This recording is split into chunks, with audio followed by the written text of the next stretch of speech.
This channel is supported by TrueFire. TrueFire is an online library of lessons from some of my favourite players. There's thousands of lessons on there. You can use the promo code JNC40 to get 40% off of any of their courses.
Okay, today I wanted to talk to you about what I think is probably one of my favourite kind of approaches to pentatonic lines, maybe my most used line in general. On Mondays I try and give something sort of like a bit of a pointer towards a lick that, I don't know, might be useful to you in your practice or something like that. So we're going to start this kind of in B minor or D major. And we're going to start around here, you know, that shape of B minor pentatonic that you're probably going to be aware of. So one of the things that certainly I think I was more into John Petrucci and stuff like that before I got into this side of the pentatonic type stuff.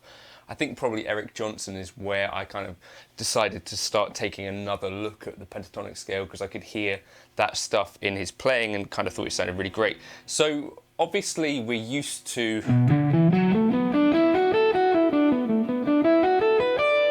just straight up and straight down stuff. I think one of the areas where I've got the most kind of, you know, things that I go back to the well on all the time is an idea of ascending in sixes or descending in sixes. So what we do essentially is go up the scale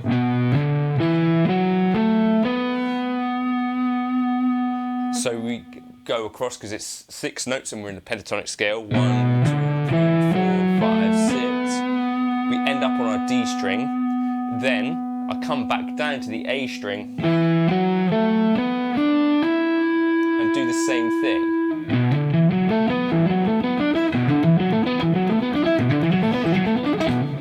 And then my fingers stop working.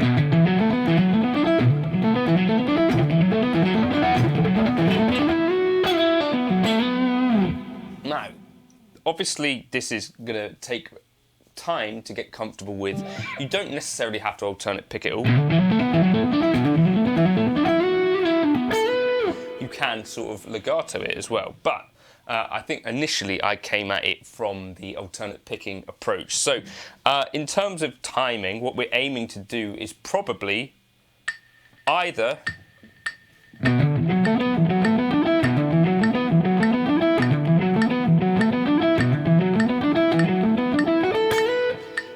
aim for 4 or 8 notes per beat, or go for the triplet feel. 1, 2, 3, 4.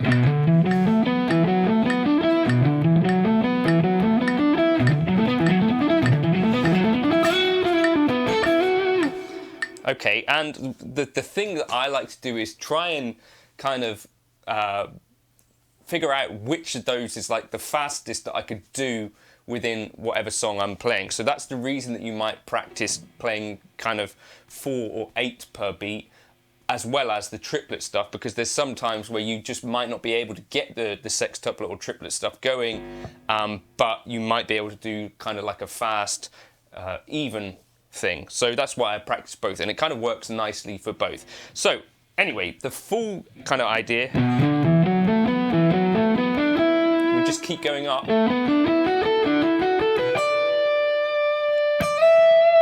And then maybe we end on the 12th fret or whatever.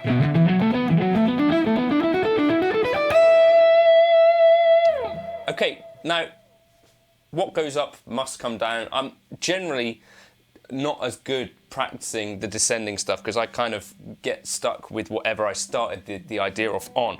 But what we could do here is descend down the next pentatonic box shape. I talk about this all the time, but the pentatonic scale of B minor exists all over the fretboard.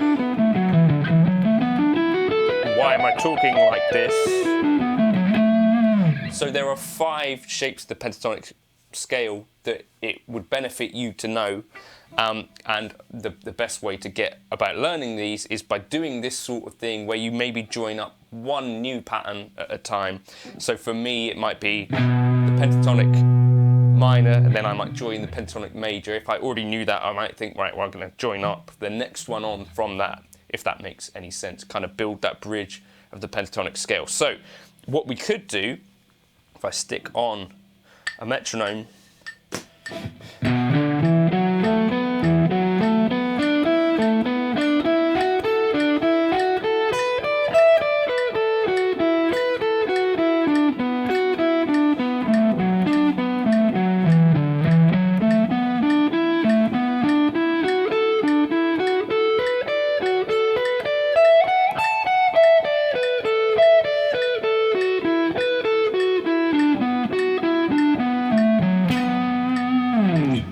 kind of works really nicely, right? And we're doing both ascending and descending, and we're also kind of moving along our neck and jumping in and out of different pentatonic box shapes. You could start it somewhere else once you start getting used to this idea of moving between the box shapes.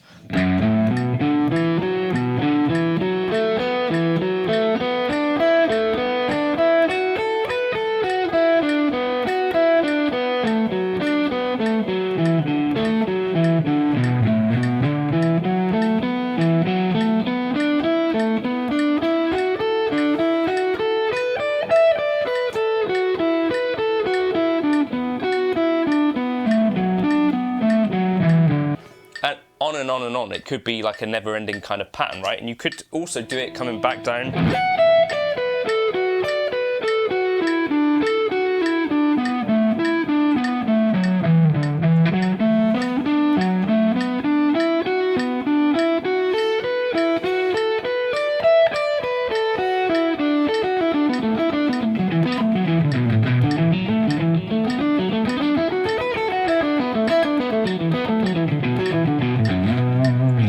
And practice switching things up in that kind of way. So if we were to do it kind of with a triplet feel, I might slow it down a little bit just to demonstrate. 4, 1, 2, 3, 4. Then we're going for 6 per click. 2, 3, 4.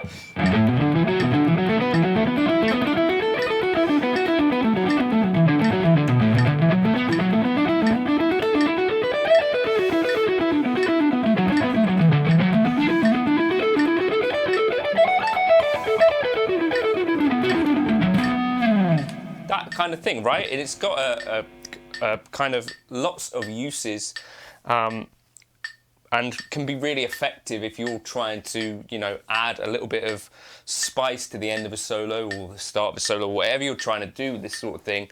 I find it really useful and less predictable than, you know, just straight up or down the pentatonic scale. The other thing you could do if you get really kind of good at this is to mix and match, so you go like this.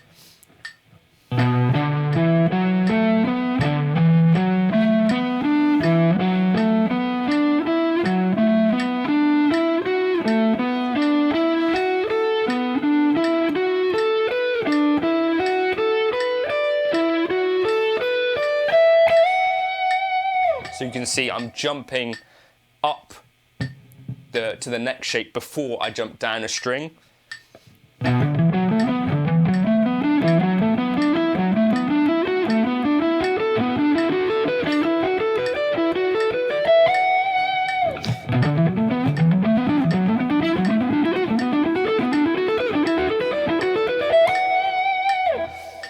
Okay, or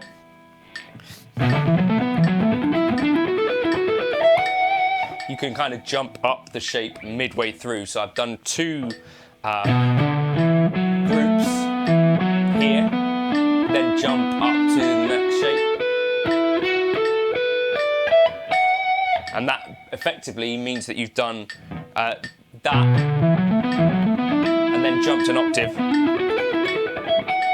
which can be quite an effective thing as well.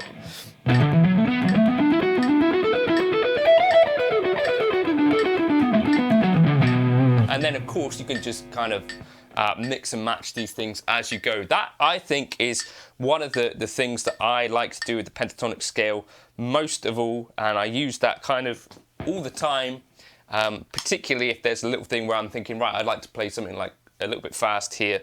That is one of my go-tos for sure. And I think, yeah, I'm alternate picking. For me, the pick is going to be slanted downwards.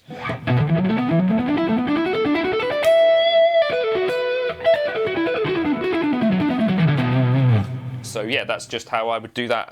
Let me know if that's useful. Maybe give the video a like or something. Hopefully that is something that you guys can get something out of.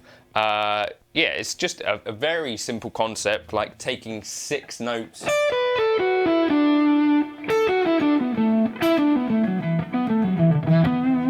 within the pentatonic shapes.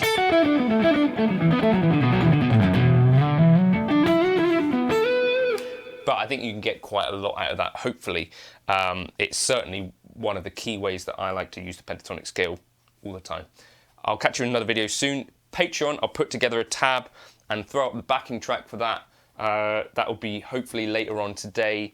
But yeah, I hope that's useful. Cheers.